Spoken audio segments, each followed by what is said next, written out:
En la antigua Grecia hubo una tradición de sabios, de pensadores. Existían los filósofos y existían sus antagonistas, que eran los sofistas.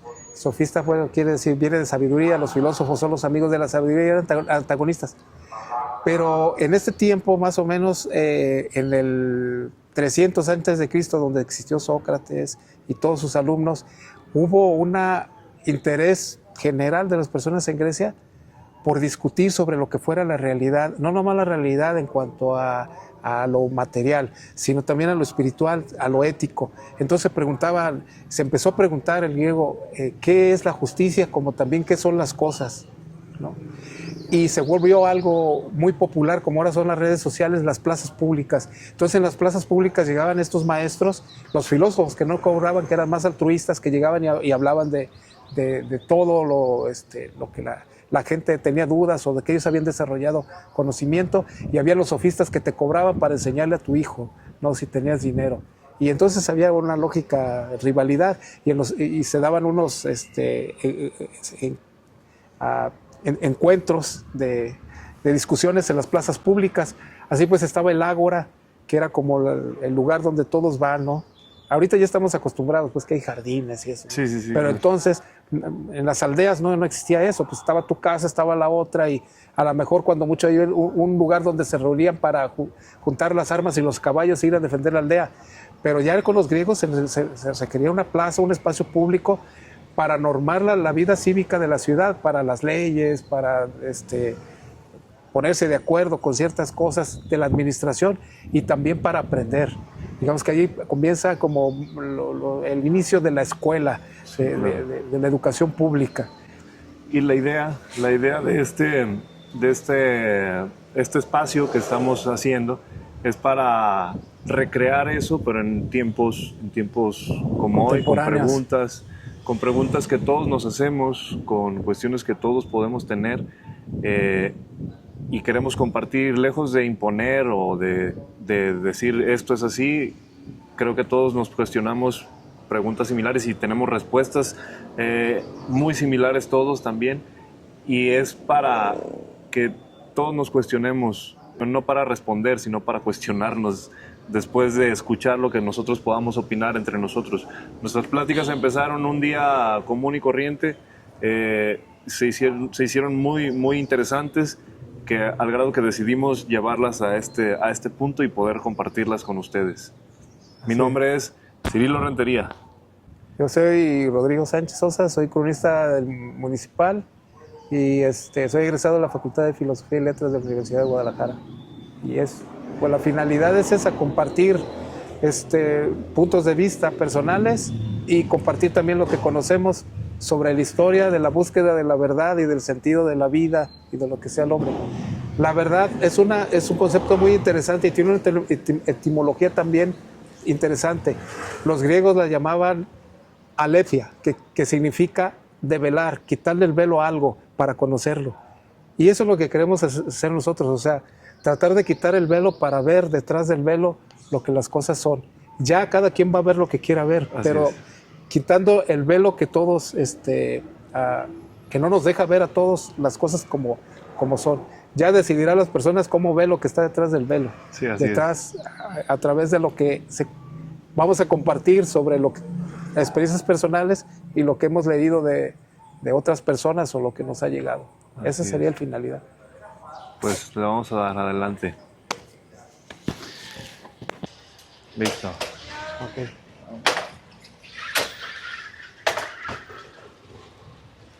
Adiós. ¿Qué es la realidad? La realidad es hablar lo que está fuera de nosotros, lo que no es algo subjetivo, algo que nos imaginamos, o que fantaseamos, o que racionalmente intuimos o derivamos de la lógica. Entonces, la realidad es algo que nos trasciende a nosotros. Básicamente es esto. En filosofía se habla de lo óntico, lo que existe por sí mismo, sin que el hombre lo piense, sin que el hombre tenga nada que ver con ello. No hay una interpretación humana, o sea, lo que existe por sí mismo.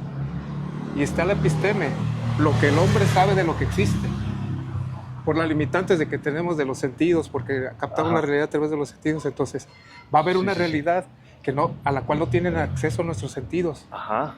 Y es parte de todo. Entonces, hablar de esa realidad objetiva es difícil para el hombre porque no tiene los medios.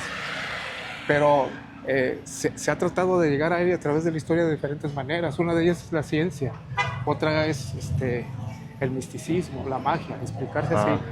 Pero sí tenemos esa como sentimiento, sentido, necesidad. impulso. Sí, o sea, sabemos que hay algo más allá de nosotros. A lo cual hay que acceder. Como dices, yo también veo así los sentidos como dispositivos en un hardware, que es el cuerpo, se podría decir. Sí. Y contamos con ciertos dispositivos que de hecho hasta ciertas entidades tienen más desarrollados ciertos sentidos, ¿no? Claro. Por ejemplo, la intuición, a lo que le llama mucha gente la intuición, Sí. creo que es como un sentido, Otro sentido que no tiene un dispositivo en sí, pues, que podamos percibir como el oído, como el olfato, que es la nariz, por ejemplo. Es como otro sentido que no está explicado de alguna manera. Pero mucha gente lo tiene desarrollado más que otras. Así como la vista. A lo mejor yo puedo ver mejor que otras personas o alguien más puede ver mejor que yo. Sí, también la psicología habla, por ejemplo, que hay personas que son visuales, otras son auditivas, otras son kinésticas. Kinésticas es decir que sientes con el cuerpo las cosas. Pues, por ejemplo, a una persona le puede molestar mucho la forma en que un cuarto está organizado, es visual. Le puede molestar mucho ruidos en ese cuarto que a otras personas ni siquiera les importa, o puede incomodarle el cuarto porque siente el polvo, no sé, ¿no? Sí, claro. O la textura de donde está sentado es incómodo para él. Sí. Y los demás sentidos no son importantes. Tienes razón. Pero si te fijas, también es como la atención que le pones a cada cosa, porque a mí me ha pasado ahorita que dices eso, de que si estoy sentado en un lugar y empiezo a sentir incomodidad de estar sentado, le pongo más atención y es más molesto cuando le pones atención. Sí, sí. Es como donde diriges tu atención también influye la manera en que estás percibiendo la realidad en ese momento, ¿no? Sí, pero normalmente esa atención que diriges hacia ese sentido es porque es el que más usas. Ok, sí. O sea, es la manera en que te relacionas, vamos a decir ahora, con la realidad, a través de los sentidos es el que más usas, pero no nada más hay 5 sentidos. O sea, se ha descubierto recientemente que hay, por ejemplo, el sentido de percibir tu cuerpo. Ahora con el autismo se ha desarrollado esta forma de entender los sentidos por la gente autista. El cómo percibimos nuestro cuerpo, por fuera y por dentro, que son diferentes. Sí, claro. Entonces, algunos niños autistas no perciben esta parte, o sea, tienen, digamos que este sentido un poco más, pues no sé, o sea, disminuido, entonces no tienen noción de su cuerpo. Ok. Ya sea periférico, sea desde fuera o desde dentro. Como ahorita, por ejemplo, yo voy sintiendo el viento porque no traigo una prenda que me cubra del viento, pero percibo de manera diferente. Sí. O como por ejemplo un músico tiene más desarrollado el oído y puede poner atención en cosas que ni siquiera yo me doy cuenta o paso desapercibido. Sí, por ejemplo, yo tenía un amigo que era músico y tenía oído total. Quiere decir que reconocía las notas y las distancias tonales solo de escucharlas. Te sacaba una canción de oído y era muy, muy exacto. Ese también es es algo con lo que nace. Se llama oído total. Okay. Pero fíjate lo impresionante de que, por ejemplo, él podía decir en qué nota la moto que pasó está haciendo ruido. Sí. Entonces decía, no, pues ese es un la. No, dejabas caer una cuchara y decía, ese es un mi. Sí. Y entonces te impresiona porque, bueno, a ti te cuesta trabajo reconocer una nota en tu instrumento y ese tipo veía el mundo como notas. Ok. Entonces, tienes razón en eso que dices. Por ejemplo, también hay ciertos sentidos que también los desarrollas más con la práctica, ¿no? Por ejemplo, yo tengo un sentido, podría decir, o una conciencia que desarrollé que veo, por ejemplo, en las personas una estructura ósea y una estructura muscular y digo, él va a desarrollar más las piernas. Sí. O él va a desarrollar más los brazos porque se ve la estructura, ¿no? Sí, porque estás dentro de este contexto y desarrollas tu capacidad visual y la forma de ordenar el espacio de tal manera que ya puedes percibirlo de esa manera, no es natural. Sí. Los sentidos se pueden desarrollar, pues ya ves que cuando alguien se queda ciego, desarrolla el oído o viceversa. O el tacto, porque tiene que, por ejemplo, leer por medio del tacto. Son medios de sobrevivir y eso, los sentidos no tienen otro fin que hacernos sobrevivir en la realidad. Ok, sí. Ese es el fin. Para poder nadar entre ellas, sí, claro. Para sobrevivir. Es adaptación, ¿no? Nos adaptamos. Son adaptaciones al medio. Porque también cuando nacemos, pues prácticamente desde que nacemos nos empezamos a adaptar a la realidad. Incluso yo lo veo así, como si entráramos en un pequeño traje espacial que empieza a desarrollarse pues, en lo físico. Sí. Y empezamos a desarrollar desde la manera en que percibimos en base a vivencias, que también eso influye cómo percibimos también, porque no es lo mismo que pase alguien y a mí me diga algún apodo, lo que me decías de que somos muy llevados, ¿no? Aquí somos muy carretas y hay gente, a mí por ejemplo, a mí se me resbala todo, o sea, es bien raro que me digan algo y me pueda ofender y hay gente que, o sea, les dices algo y sí, por cualquier cosa se perciben de una manera diferente, o sea, es una conciencia totalmente diferente. Sí, fíjate que hay también estudios recientes sobre eso.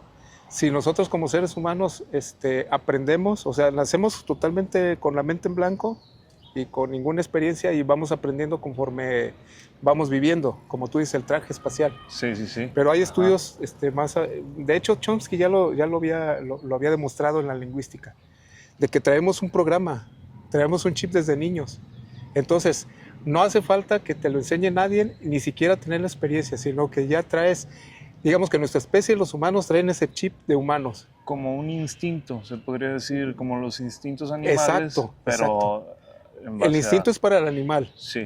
El animal tiene sus instintos que le permiten sobrevivir y no necesita, por ejemplo, tú puedes tener un animal que necesita ciertas conductas básicas para sobrevivir y aunque los padres de ese animal, obviamente, nunca hayan estado a un lado de él, las desarrolla de la nada, o sea, sin convivir con alguien de su especie, claro. Porque ya están ahí grabadas y eso lo hace parte de esa especie. Y a nosotros como humanos tenemos también esos que no son instintos ya, sino impulsos, como diría Freud en la psicología, son impulsos. El instinto es el del animal, pero esos impulsos nos hacen humanos y es toda la raza humana. Es con la confrontación con la realidad en la que se crea entonces las variantes de la cultura, pero hay una base, este instinto base con el que uno nace, digamos, con esta programación, que a partir de enfrentar a la realidad va desarrollando diferentes formas de interpretación. Así, por ejemplo, la forma en que se da la cultura en Asia tiene que ver tanto con el lugar, por ejemplo, ya sea si es en la montaña o es en la costa. Se desarrolla de diferente manera, pero también aparte tiene que ver con una experiencia social y cultural de esta parte del mundo que es Asia. Entonces, muy diferente a la europea, muy diferente a la mesoamericana, pero el chip es el mismo. De hecho, ya se sabía en el siglo XIX el famoso niño salvaje que encuentran en Francia, que unos lobos lo crían. De hecho, el mito del lobo viene de Roma también, ¿no? O sea, Rómulo y Remo. Rómulo y Remo, que fueron criados por una loba. Entonces encontraron niños ferales, creo que se llaman. Lo encontraron, pero aquí la bronca es que el niño lo encontraron como a los 11 o 10 años y no pudo más que hacer gruñidos y nunca aprendió a hablar. Parece que el no usar sus cuerdas vocales para las que estaba ya condicionado, se las atrofió. Ok, sí. Entonces, aprendió a dormir en una cama, ciertas cosas, pero nunca aprendió a hablar. Ok. Entonces, así como tú dices, si tú no ejercitas tus potencialidades como los sentidos, etcétera, se pierde. Y quizás tu siguiente generación va a tener más dificultad de desarrollarla. No se cree o sea, lo que tú heredes es el chip, no la experiencia. La experiencia se transmite a través de la cultura y el lenguaje. Y eso no se puede heredar. O sea, si tú tienes un hijo en Estados Unidos, te vienes para acá, él lo crían gringos y todo eso, no le puedes heredar la cultura mexicana. Sí, no. Okay. Ajá. La tendría que buscar él. ¿Sí me entiendes? Entonces, sí. Lo que sí heredamos es el chip humano, o sea, la capacidad de hablar, la capacidad de desarrollar la racionalidad, la capacidad del mito, la necesidad de explicarnos. La interpretación, la capacidad de crear una explicación para nuestro mundo espiritual. Sí. Eso es lo que heredamos y nos hace humanos y nos diferencia de los animales. ¿Por qué? Pues por la corteza frontal, ¿no? La corteza frontal que desarrolla el humano, a diferencia de los animales, que es la que tenemos aquí en la frente, corteza frontal, tiene noción del tiempo. O sea, nosotros sabemos que vamos a morir, podemos proyectarnos en el tiempo hacia adelante. Los animales viven un tiempo eterno. Ajá. Para un perro un día es toda su vida. Sí. O sea, sí oscurece y todo, pero no tiene noción de que están caminando hacia su muerte. Sí, claro. Y eso es lo que nos confronta a nosotros y eso es lo que nos hace cuestionar también. Cuestionarnos si tiene sentido la existencia. Exacto, como entonces volvemos al Big Bang. Si el Big Bang tiene un inicio, tiene que tener un final. Sí, como por supuesto. La vida misma, ¿no? Sí. O sea, también tenemos un nacimiento y también morimos. Entonces, es un proceso o un ciclo. Sí. ¿O cómo se le podría llamar? Bueno, los estudios que van a llevar a la teoría del Big Bang van a empezar con los estudios sobre la transferencia de la energía. Okay. O sea, cómo la energía se transfiere en el universo. Sí. Y la energía es todo lo que hace que se mueve el universo. Pero ¿cuáles son las leyes de eso? Pues hay la ley de la termodinámica. De ahí pues, se va a desarrollar mucha tecnología. En el siglo XIX va a ser las máquinas de vapor y esto. De cómo convertir el calor en trabajo. Sí, a base de cómo presión. El trabajo se convierte en calor. Entonces, eso se va alargando y se lleva ya con los postulados de Einstein, de la teoría de la relatividad general, donde habla pues de las grandes distancias y el espacio, etcétera, de cómo nos relacionamos con el tiempo y el espacio, nos va a llevar a investigar sobre la energía. Entonces, hubo un sacerdote. Bueno, hay otras teorías, pero lo que sucedió realmente en la historia de la ciencia es esta. Hay un sacerdote que se llama Georges Lemaitre, que es belga, que se pone a estudiar es un sacerdote jesuita, ¿no? Las jesuitas son como el ala intelectual de la Iglesia Católica. Entonces él se pone a estudiar las ecuaciones de Einstein. Pero él tiene la noción de que la Iglesia y la ciencia son cosas diferentes. O sea, no trata de mezclarlas, nunca trata de mezclarlas. Entonces, empieza a estudiar esto y se da cuenta que las ecuaciones de Einstein y lo que se sabía sobre la transmisión de la energía hacían que el universo en las matemáticas, porque no se había comprobado en la realidad, apareciera como expandiéndose. Ajá. ¿Sí? Porque, bueno, hay una expansión del universo. Sí. Pero hay otra fuerza. Hay una fuerza de expansión según las matemáticas, para no confundir, porque Einstein nunca experimentó nada, todo fue a través de las matemáticas. De fórmulas. A través de cálculos y fórmulas. Bueno. Entonces, hay una fuerza que está expandiendo el universo, pero hay otra fuerza que lo contrae, que es la gravedad. Ajá. Entonces, esas son las dos fuerzas opuestas en la naturaleza, que también son energía. Que es como la materia y la antimateria también. Sí. Es como estas dos fuerzas que se presentan en la naturaleza, los contrarios. Los contrarios. Pero para explicar el Big Bang, ese sacerdote habla con Einstein y le dice, mira, yo tengo esta idea, si volteamos tus ecuaciones, como tú llegas a que se estaba expandiendo desde las matemáticas, si las volteamos y metemos la cuestión de la gravedad, va a llegar un momento en que la energía de esa expansión se va a agotar y va a ser menos comprimida.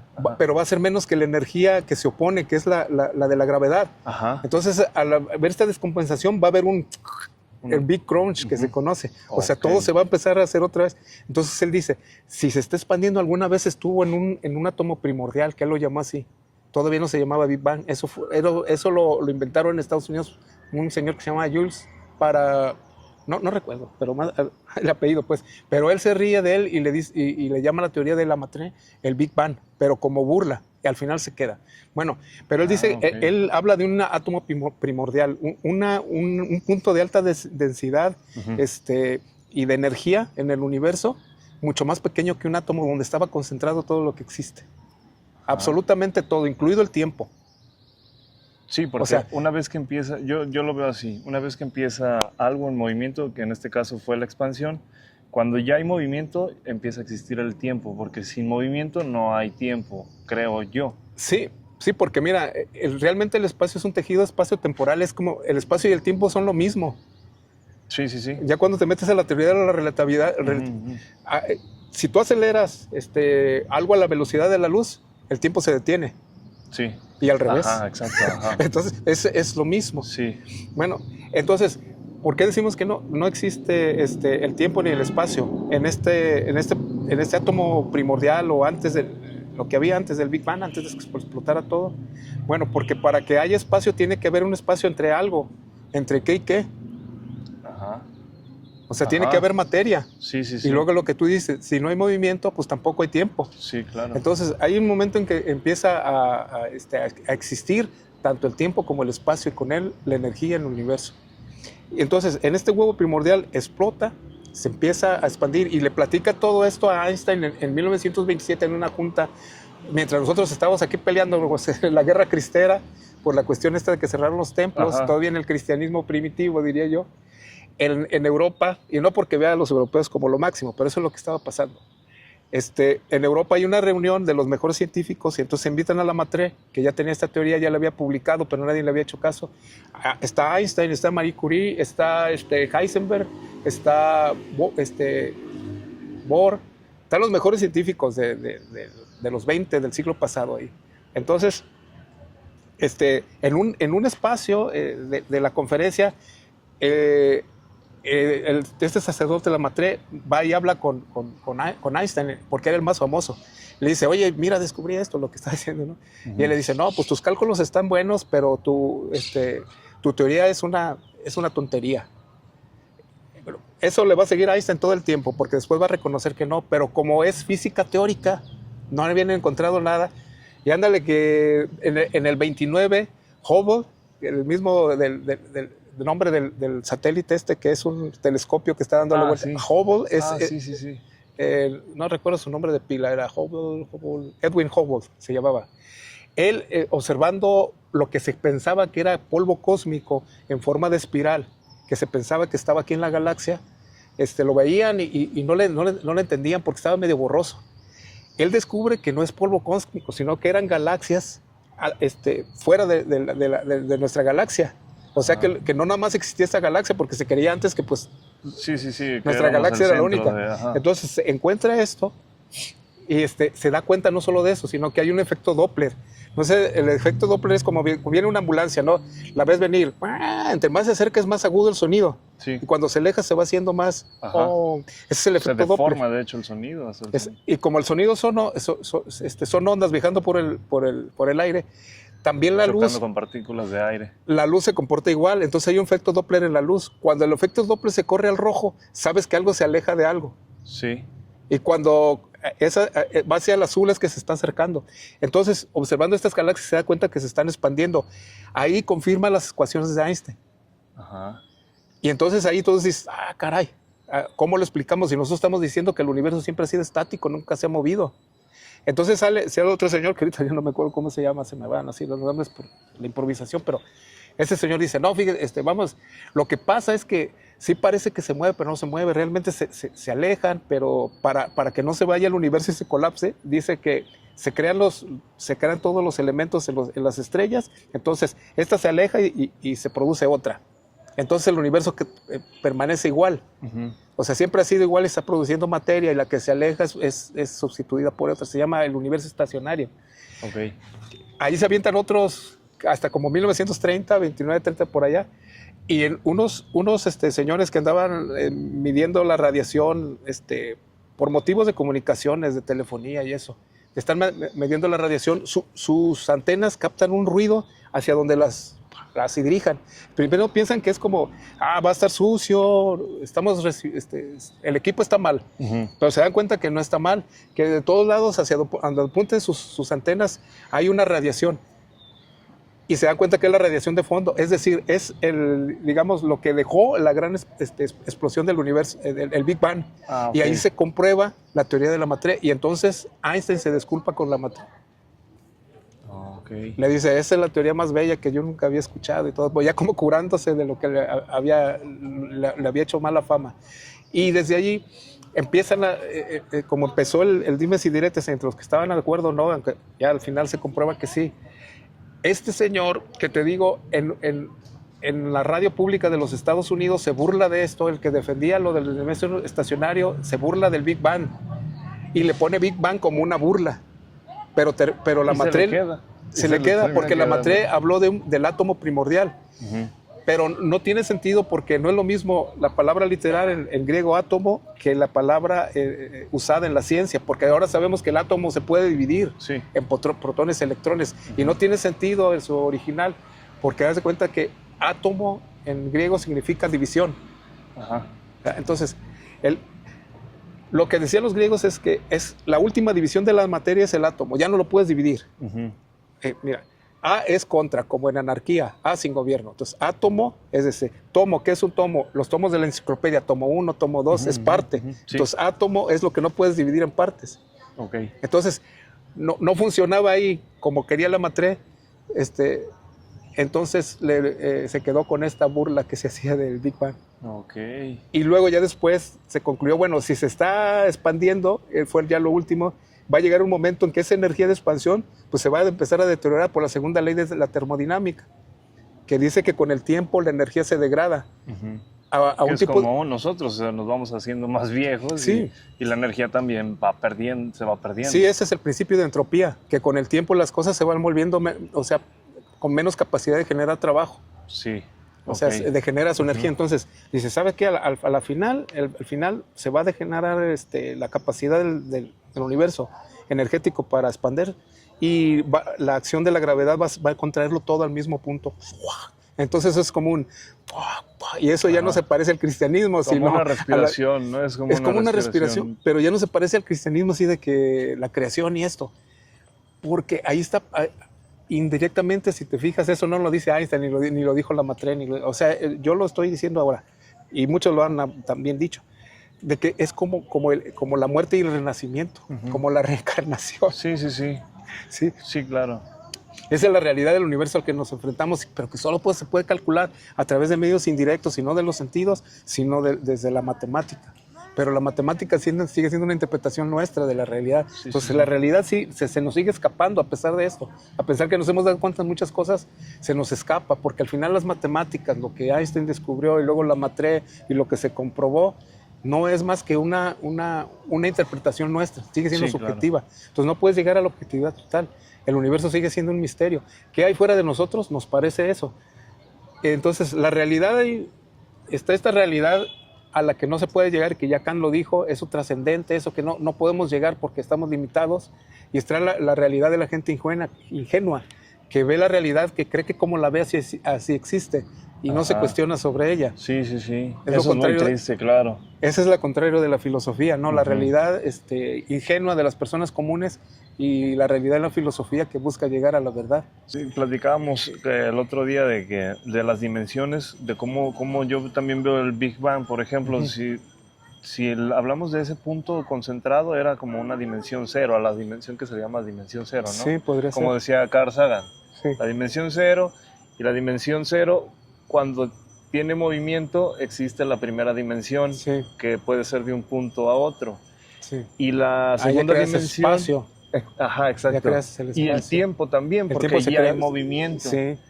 Entonces, si ese punto se expandió hacia diferentes primeras dimensiones, que esas primeras dimensiones forman la segunda dimensión, que son puntos entre sí, con vértices entre sí, y esas segundas dimensiones crean la tercera dimensión. Te platicaba, yo creo que la cuarta dimensión no es el tiempo, no sé, a mí se me hace muy limitante. Es como llegar hasta ahí, como no puedes explicar la cuarta dimensión, bueno, hay que decir que es el tiempo. Sí, pero es equivocado. El tiempo no es la cuarta dimensión. El tiempo es lo mismo que el espacio. Digamos que es la dimensión del espacio, pero con una cara distinta. Digamos como el agua y el hielo. Sí. Nos quedaría parecer, por ejemplo, que el hielo no es agua. Ajá, pero sí lo es, por el hecho de ser sólido. Pero el Sí. espacio y el tiempo, como lo maneja Einstein y como se maneja en la teoría de la relatividad, sí, es lo mismo. Sí, es muy bueno. Por eso Hawking, Einstein, toda esta gente de la física manejan el espacio y el tiempo como una misma cosa. Ellos hablan del espacio-tiempo, una red de espacio-tiempo. No lo separan. No. Entonces, matemáticamente se pueden calcular n dimensiones, pero estamos hablando de dimensiones temporales. Sí. Que ya implicarían otra forma. Incluso cada dimensión implicaría otra forma de ver el espacio. Ok, sí. Y que nos rebasaría totalmente, porque de repente sí hay, no sé si has visto representaciones artísticas de la cuarta dimensión. Y la mente se niega a entenderlas, o sea, parece como que sí, como que porque hasta lo ves moverse, ¿sí? O sea, lo ves de diferentes perspectivas y dices, ay, caray, es que la mente, mareando, ¿no? la mente trata de meterlo en la tercera dimensión y no puede, entonces empieza. Ajá. Entonces, nuestra mente no los puede captar porque nuestra mente es espacio temporal. O sea, nacimos en este universo con estas limitantes. Es como querer explicar qué había o dónde estaba ese punto, ¿no? Inicial, sí. O sea, la nada, o sea, ¿cómo lo explicas? ¿No? O sea, no tienes acceso porque no existía nada que se pudiera explicar. Pero cuando hablas de la nada hay algo. La nada es algo, sí, claro. Sí, porque ahí es donde tu mente, como con estos cubos de cuarta dimensión, ya no entiende. Ajá. Cuando tú le dices a alguien, no, pues es que el universo estuvo en un punto alguna vez, y él dice, ¿pero dónde? No, pues es que no había espacio. ¿Cómo que no había espacio? Entonces, ¿dónde estaba? Sí, debe de haber algo un regreso al infinito. Entonces, no. O algo que se alimenta consigo mismo. Es como la realidad, creo. O sea, es un constante alimentarse sobre sí mismo, cíclico, con finales y principios todo el tiempo, con finales y principios. Está hecho de finales y principios todo. Al menos eso nos parece a nosotros, desde nuestra perspectiva. O sea, es que, como te digo, desde nuestro punto de vista finito. Sí, hay una realidad que nos trasciende óntica, que nosotros la interpretamos. No quiere decir que sea así. Sí. Entonces, como te digo, a mí me parecía, como tú lo estás diciendo ahorita, que esto del Big Bang y el Big Crunch es como una muerte y una resurrección. Pero eso es lo que nos parece a nosotros. Sí. Pero hay algo que está allá afuera al cual no tenemos acceso. Sí. Y si lo pensamos más, no es más que energía. Sí, claro. O sea, no son bolitas pequeñas, átomos, formando moléculas y luego cosas. No, es energía. Por ejemplo, mira, nada impediría que mi mano pasara este árbol hacia el otro lado. Ajá, claro, sí. No, lo único que hace que mi mano no pase a través de este árbol es que los átomos del árbol y los átomos de mi mano se rechazan. Sí, que de hecho ni siquiera los tocas. No. Bueno, es como ya conocimiento común porque hay muchos videos sobre eso. Entonces, te das cuenta pues que lo que está más allá de nosotros está fuera de nuestras capacidades. Lo único que nos queda pues es entender que hay una realidad que nos trasciende, si no podríamos existir. O sea, sí hay una realidad, no la inventamos nosotros, hay una realidad ahí, pero no le ponemos condiciones para interpretarla. Y lo que dice Kant es certero, y aunque después Einstein lo va a resumir en esto del espacio-tiempo, en una red de espacio-tiempo. Kant hace una observación antes de Einstein, mucho antes, hace 200 años más o menos, allá en 1700 cuando hicieron San José. Kant estaba haciendo eso. Hace una reflexión bien interesante, la otra vez la comentábamos, de que uno puede imaginar, la mente puede imaginar un espacio vacío donde no hay cosas. Yo te digo, imagina un espacio vacío, te imaginas algo negro donde no hay nada, hay un espacio, fácil. Sí. Ahora imagina una cosa donde no hay espacio. Tú dices, cabrón, ¿dónde está entonces? Pues que no hay espacio. Pero hay una cosa sí, pero no hay espacio. Sí. Ya la mente ya no entiende de qué le estás diciendo. O sea, para que tú puedas entender eso, la condicionas. O sea, tiene que haber espacio, pero no hay. Pero entonces, ¿cómo no hay? Ahora te vas al tiempo. Puedes imaginar un tiempo donde no pasa nada. Yo estoy en mi casa, no pasa nada. Un tiempo sin sucesos. Pero ahora imagínate un suceso sin tiempo. La mente sí, claro. No, como con el cubo de cuarta dimensión, no sabe de qué le... O es como, por ejemplo, un pensamiento. ¿Dónde está el pensamiento, no? ¿Dónde está la conciencia? Se genera en tu cerebro quizás esos impulsos eléctricos. ¿En qué parte? Pero, ¿dónde está el pensamiento? No, nada más es la conciencia. O sea, tú lo estás proyectando nada más, pero ¿dónde está? No, olvídate, el pensamiento es digamos, un efecto.